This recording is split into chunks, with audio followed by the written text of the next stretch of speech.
หอมบัวโอ้งามเว้ยเดี๋ยวนี้ป้าพี่ยังติดหัวไปดิแต่งหน้าอีกแต่งหน้าอีกวันดิผัดไทยทั้งน้องเดิมพี่น้องนะ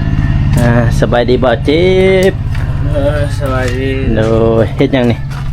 ไล่เงินเป็นไงใจดียังเรืออ๋อได้เงินบ่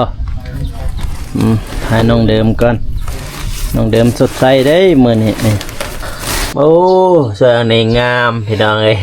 แต่งหน้าแต่งตาอีกได้เป็นแล้วได้บัดนี่ไผแต่งให้แต่งเอง แต่งเองมื้อแรกบ่แต่งเองนี่หรือว่ามื้อนั้นก็แต่งบ่มื้อนั้นไผแต่งให้จ้ะน้องเดิมเองแต่งเองบ่โดยเป็นอยู่ติใส่ได้อยู่ติถือกี่ว่าจะใส่โอ้ใส่เลยถึกหรือเปล่าจะได้ว่ายังเหลือบ่เงินน้องเดิมบัดแล้วบ่ไล่ยังบ่4 ล้านยังบ่เอาดีเด้4 ล้านไปยังบ่เพราะว่าค่อยสิซื้อทอมาเฮ็ดเป็นเกาะให้เรานะอยู่นี่บ่เป็นหยังดอกจะยืนก่อนมาขึ้นก็คือยังนำบ่เจ็บประมาณ4ล้านเนาะ4 ล้านไป4 ล้าน6โดย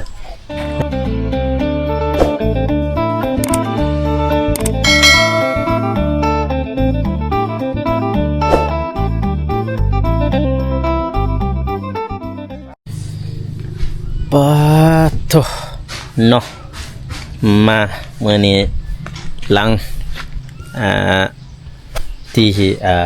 ขึ้นบ้านเนาะพี่น้องเนาะมาอัปเดต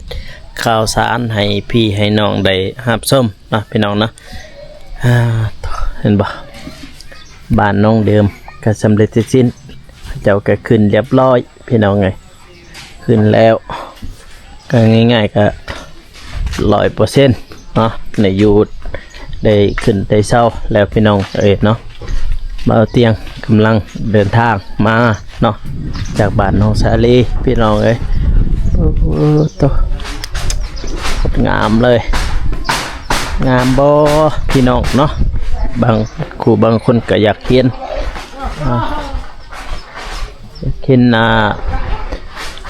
บ้านน้องเดิมพี่น้องมาถ่ายให้พี่ให้น้องได้เบิ่งเนาะมาก่อนอื่นก็ทักทายสบายดีเด้อพ่อแม่พี่น้องเนาะบ่ว่าสิอยู่ภายในหรือว่าต่างประเทศก็ยินดีต้อนรับเข้าสู่ช่องเบากูสนบทสปปลาวเด้อพ่อแม่พี่น้องเนาะมื้อนี้ก็มาอัปเดตคือเก่าพี่น้องเนาะที่บ้านน้องเดิมเนาะหลังจากที่ว่าเราขึ้นเฮือนขึ้นชานเรียบร้อย100%พี่น้องนะก็มาอัปเดตข่าวสารให้พี่ให้น้องได้รับชมอีกครั้งนึงเนาะป้าตสีเชือกทาเรียบร้อยมาไปใช้บัดนี้ให้หอมบัวโอ้งามเว้ยเดี๋ยวนี้ป้าพี่ยังติดหัวไปดิแต่งหน้าอีกแต่งหน้าอีกวันนี้โดยลืมขออนุญาตไปให้ก่อนเด้อโดยเดี๋ยวรีวิวเพื่อนก่อนก็ได้เนาะก็เสร็จสิ้นพี่น้องเนาะภารกิจก็จะมาอัปเดตข่าวสารคือเก่าพี่น้องเนาะเฮาก็บ่ปะบ่ทิมบ่ละบ่ไล่เนาะก็มาเบิ่งน้องคือเก่าพี่น้องเนาะเพราะว่าตอนนี้ก็คือเรื่องไฟฟ้าพี่น้องเนาะเรื่องไฟฟ้าก็บ่ทันได้เอาเข้ามาเนาะถ้าเบิ่งมือใดสร้างมันสิเข้ามาก็วัฒนุพุ่นแหละบางทีก็วันเสาร์อาทิตย์พุ่นทีมงานเบาเตียงทองเรามาแล้วพี่น้องสดใสได้มื้อนี้น้องเดิมนี่สดใสได้พี่น้องเพราะว่าเพื่อนจะเรียบร้อย100%นะพี่น้องเนาะก็คือง่ายๆก็แล้วพี่น้องเนาะทีมงานเฮามาแต่ผู้และตั้งแต่บ้านน้องสาลีพี่น้องเนาะป้าตัวบัดนี้ถ้าแต่เอาไฟฟ้ามานี่ก็จบสิ้นและบัดนี้พี่น้องก็เรียบร้อย100%พี่น้องเนาะตัว เฮ้ยเฮือนซานบ้านซองเรียบร้อยเบิ่งนี่งามผู้ใดว่างามก็กดเหล็กหนึ่งมาให้ในเด้อพ่อแม่พี่น้องเอ้ยเนาะเห็นบ่ทาสีเรียบร้อย 100%ปาตัวบัดนี้ได้แล้วทาสีแล้วก็เกี่ยมเอาไฟฟ้าได้บัดนี้เอาไฟฟ้าเข้าเฮือนพี่น้องเนาะค่าที่กระเจ้าเอาไฟฟ้าเข้าเฮือนนั้นประมาณ4 ล้านพี่น้องเนาะ4 ล้าน3แสนเนาะประมาณนั้นต่อตามที่อายช่างเพิ่นว่าเนาะสร้างไฟฟ้าเพิ่นว่ามื้อนั้นเนาะพี่น้องเนาะตัวบัดนี้มาพี่น้องเนาะทีมงานหากะมาฮอดได้สบายดีเด้อว่าสุขคนโอ้ยสบายดีโดยหากะฮอดคือกัน บอกกูหากะฮอดคือกันพี่น้องเอ้ยเมื่อกี้นั่งชมวิวเด้อยู่หั่นน่ะ นั่งชมวิวมันบ่เคยชมวิวแท้มา บ่นั่งลิ้นหิวข้าวก็เลยนั่งกินขนมอยู่กระตารถผู้ดีหอยหอดห้องมองกระตูบ ก็นั่งกินขนมบ่ชวนกันแท้นั่งกินเดียวเนาะ เขาออกมาก่อนเด้เห็นว่าเขาอายมีรถใหญ่แกเอ้ยจะมานำลังก็ได้คิดว่าโอเคเดี๋ยวน้องเขาไปหาน้องเดิมก่อน โดย เอาไปทักทาย อยู่บ่ อยู่น้อง โอเคเนาะ โดยน้องดินก็น่าจะนอนอยู่เถิงโดยไปพี่น้องเนาะ ว่าที่เนาะ มาทักทายทั้งน้องเดิมพี่น้องนะสบายดีบ่เจ็บ สวัสดี โดยเฮ็ดหยังนี่ ไล่เงินผู้ใหญ่ใจดียังเหลือ อ๋อได้เงินบ่ให้น้องเดิมก่อนน้องเดิมสดใสได้มื้อนี้นี่ มือนะเดือน เราแต่งหน้าแต่งกายอีกเดือนนี้ เดี๋ยวให้ไปอยู่ มาแต่งหน้าอีกมื้อนี้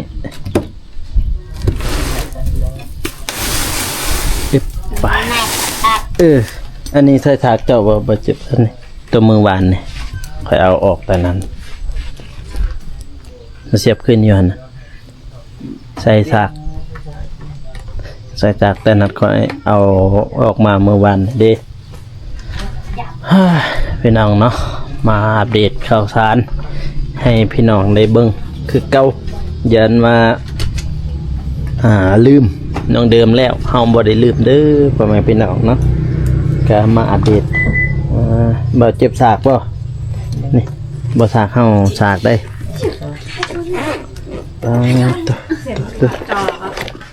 มาบัดนี้ขอสักโทรศัพท์ก่อนแบตจะเบิดมัน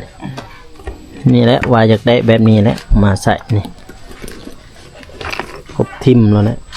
นั่งน้องเดิมนั่งน้องเดิมนี่สดใสเว้ยเหมือนนี่เงียบๆเบิกบานซะด้วยมันจะได้ช่องนี่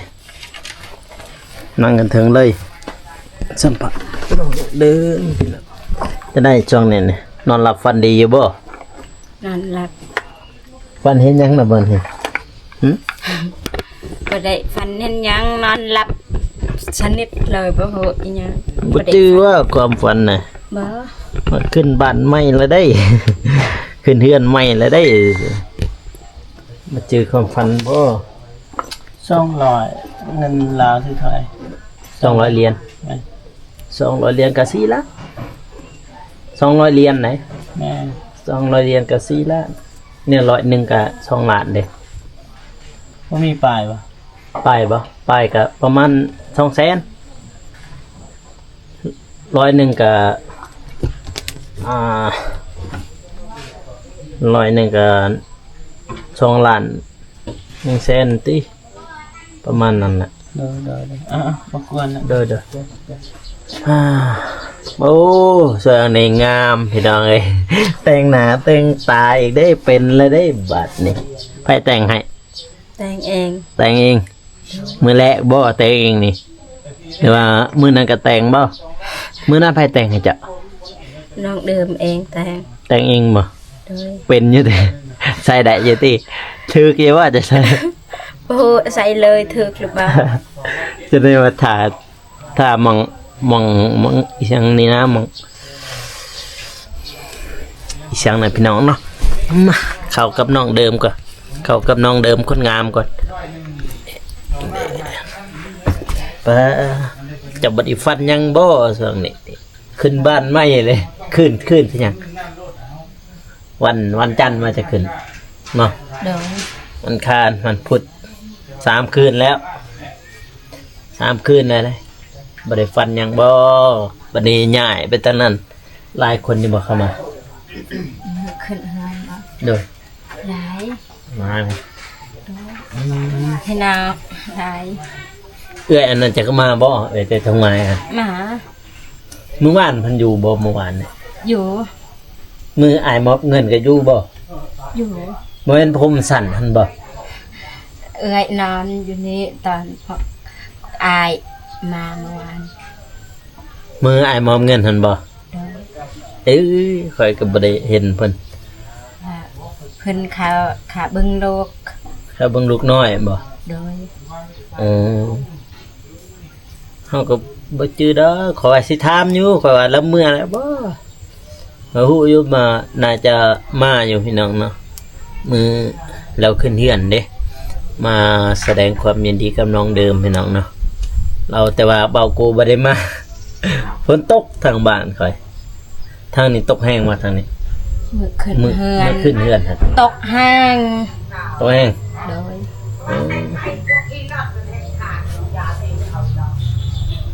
จะใช้ได้ขัด ใครก็ได้ ต่อมานี่บ่ต่อไม่นะมันนี่ทึงอยู่ที่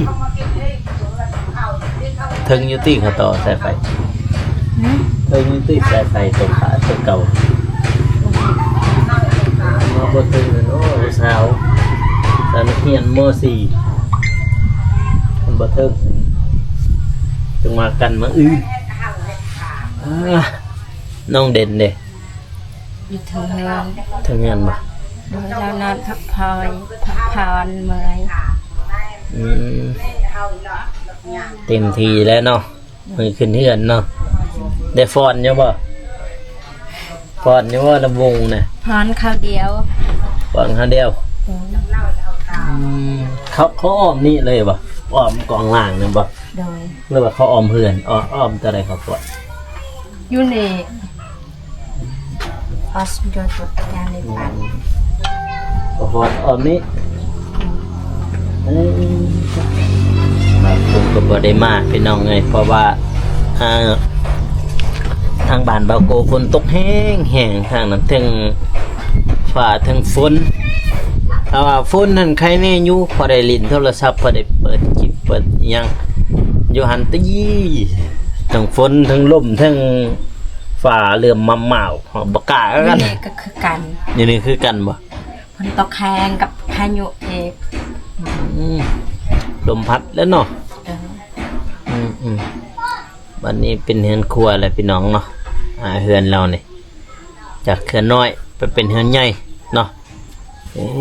ดีใจบ่ได้เฮือนใหม่เนี่ย ดีใจ ดีใจอย่างแรง ด้วย ดีใจอย่างแรงบัตรค่าไฟฟ้าเด้เขาบ่ทันเห็นมาจะเอาหรือบ่บินนั่นน่ะ เอาแล้ว เท่าใดเขาเสียพวกอยู่ข้างเฮือนอย่างเท่าใดเขาเสียเดือนนึงมันจะมีดอกกระเกียนอยู่ซนมันนี่คือซนใบบิน 15,000บอกว่าคันไรเดิมโมโหแต่เบิ่งตามน้องเดิมอ่านรวมจ่ายรวมเงิน จ่ายรวมเงินทั้งหมด 15,000 15,000 โดย โอ้เพื่อเพื่อนจะอยู่หันบ่ หืม พวกเจะคลองไฟนี่อยู่หันบ่ โดย โอ้ก็บ่แพงนะก็บ่ได้ใส่อิหยังบัดหน้ามันนี่พวกน้องก็ใส่ปูมน้ำข้าวน้ำเอื้อยแต่นี่บ่ โดย บัดยามคำมาเก็บเงินเด้พวกเขาก็เก็บบ่นำเพิ่นจะ เพราะว่าเดือนนี้น้องเดือมใส่เพราะว่าช่วงนี้บ่มีน้ำเพราะว่าน้ำประปาใส่บ่ได้ว่าบ่มี มื้ออื่นเบิ่ง น้ำบ่เจ็บยังเหลือบ่เงินน้องเดิมหมดแล้วบ่ หลาย ยังบ่ 4 ล้าน ยังบ่เอาดีเด้ 4 ล้านปลาย ยังบ่เพราะว่าค่อยสิซื้อทอมาเฮ็ดเป็นเกาะให้เรานะอยู่นี่บ่เป็นหยังดอก จะยืนก่อนมาขึ้น เออ เป็นไงครับเฮ็ดอะไรก็ได้ให้น้องเดิม4 ล้านในมัน4นะเงินในมัน4พอ เออ ช่วงนั้นเฮาให้อันนั้นอ้ายเพิ่นโอน ก็คือยังนำบ่เจ็บประมาณ4ล้านเนาะ 4 ล้านปลาย4ล้าน6 โดยนะบัดนี้ถ้าว่ายังนำบ่เจ็บบ่แม่นยังเฮาอยากได้ทอมาเฮ็ดค่อยเช็ดกอกให้เจ้าอยู่นี่ก็ได้ไปสิซื้อกอกแม่นแหละน้องเอ้ยมื้ออื่นเพราะว่าถ้าว่าเงินนำบ่กูหันบ่มีพี่น้องเนาะเงินน้องเดิมเงินเบากูเองก็ยังบ่มีเลยเหลือแต่50,000นี่แหละคงแม่ไม้เพิ่นให้แม่นน่ะมื้อนี้หาเฮ็ดกอกให้เจ้าอยู่นี่พอได้เจ้าใส่น้ำเจ้าเองนะพอได้เจ้าล้างถ้วยล้างบวงแม่นมื้อนี้นี่ทางหลังนี่พี่น้องนี่หน้าปึ๊บอันนี้แหละนี่หัวกอกอันนี้ตัวนี้หัวกอกอันนั้นเป็นท่อเทวันเราบ่ได้ใส่ถ้าว่าเปิดหันหัวแล้วแน่นอน โดยใส่บัดได้ หน่อยปอกกันที่ทางนั้นหน่อยปอกก็เลย เราบ่ได้ใส่พี่น้องวันนี้จะไปใส่อยู่ลุ่มมันบ่ โดย ลาวตัวอาบ ล้าน น้ำ เงินยังเดิมยังเหลือหลายอยู่ เนาะคันมายังอยู่พอดีมื้ออื่นจึงสิมาให้เรา มือว่ากัน โดย ไปถามว่าผู้ใหญ่เฮ็ดแนวใด ได้ดีเด้อนะว่าเพิ่น อยู่ยังหลายได้ เอ้ยแต่วันนี้น้องเดิมเคินกล่องเลยน้องน่ะบ่น้องละจี้กล่องวันนี้น้องเดิมเกี่ยวเลยโธ่เนาะแล้วจึงว่ากันพี่น้องเนาะถ้าเบิ่งมื้ออื่นถ้าฝนบ่ตก แม่เพิ่น บัดนี้บ่กูก็สิมานี่ละมื้ออื่นพี่น้องเนาะก็สิมาก่อนเนาะมาก่อนทีมงานเนาะเพื่อมาให้เราพอได้เราใส่พี่น้องเนาะ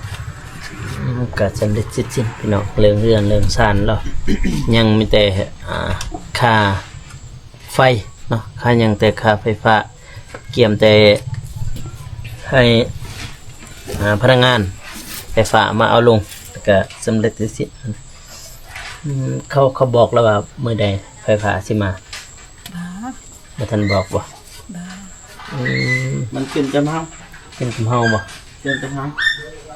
แต่ตัวน่ะสิว่าในคลิปอยู่ ประมาณนั้นมื้อใดกะ น้องเดิมพร้อมมื้อใดว่า ปินทางบ่าวนงอีกสบายดีบ่าวนง โอ้ยสบาย ข้าว ดี ปอกน้ำมาเฮาไหนมาข้าวหนึงมา โอ้ย ได้เดี๋ยวสิทำเรื่องไฟนี่แหละบ่ได้ถามบ่ได้ FC เราฮู้แน่หั่นนะมา คือเป็นเกียรติได้พี่น้องเอ๋ยเนาะ มา เบาโกเซินเบานุ่งมาเก่าก่อน บ่เคย เอาพี่น้องเอ๋ยเนาะ โด ทัก ย ทายสวัสดีสบายดีอีกครั้งเด้อพี่น้องเนาะ และ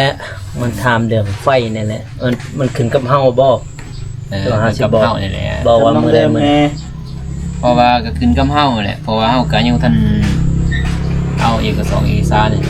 เอาแหละเฮาก็เห็นไปว่าทางพนักงานเพิ่น เลย เพิ่นก็บ่ยากดอกเพิ่นก็มือได้เพิ่นเฮ็ดเรียบร้อยเพิ่นก็มือได้เพิ่นลงมาเฮาก็ให้เพิ่นติดตั้งเลยติดตั้งแล้วก็สนใจเงินกำลังตรงนี้เนาะเพราะว่าเงินก็หมด เอก นี้แล้ว สารสมนุครัวบ่แม่นบ่ แม่นบ่กลัว สมนุครัวจ้ะมีละติ แม่ มีแหละ จะมีครบยังเลยก็ มันจะไปแจ้งเขาเนาะไปยื่นให้เขา แม่นทางเฮาก็สิเอาเลยเอาแล้วก็ไปแจ้งให้เขาแล้วก็ให้เขาแลนเรียบร้อยตรงนี้เนาะ เห็นน้องเดิมแล้วว่าพวกต่างคางเสีย 15,000 เดือนหนึงบ่ แล้วแต่เขาใส่เรื่องนี้เนาะเขาก็บ่ว่าดอกแล้วแต่เขาก็บ่ได้ว่าเรื่องค่าใช้จ่ายไฟฟ้าดอกตรงนี้เนาะ ตามเฮาใส่ แล้วแต่เพิ่นแล้วเขาบ่ได้เว้าหรอกว่าว่าแพงหรือบ่แพงแล้วแต่ ก็ เกิน แต่น้องเดิมมันหมดเด้ง บ่ได้ว่าเด้อว่าทางเฮาเสียหลายเสียน้อยบ่ได้ว่าเพราะมันก็เรื่องไฟฟ้ามันก็ค่าใช้จ่ายมันก็หลายดิบ่แม่นว่าเขาติดดอกนึงสมมุติจะไปเทียบเขาบ่ได้ยินบ่ โดย ก็แล้วเขาก็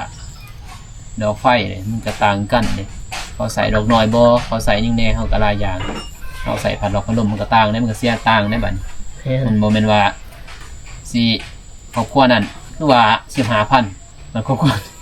คือ40มันบ่แม่นพี่น้องนี่เนาะแล้วแต่ การใช้เนาะ การใส่ไฟฟ้ามันก็ต่างคือน้ำประปาแบบเดียวหมด อันนี้น้ำประปาแล้วเนาะ ประปาทางโครงการเขาอันโครงการทางพลังเศษเป็น